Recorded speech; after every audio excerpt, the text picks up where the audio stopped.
How to fix Google Photos storage full. First of all, launch the Google Photos application on your device. From here, as you can see, it says out of storage. Now all you have to do is tap on this manage storage. If you have some unwanted file that you want to delete from your account, you simply have to tap on this preview options on photos, drive files, as well as emails.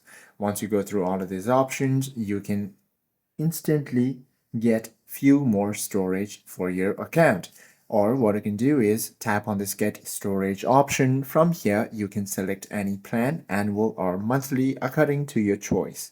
Now once you choose any of these plans, go ahead and tap get discount option, and you can also enjoy 1 month of free trial.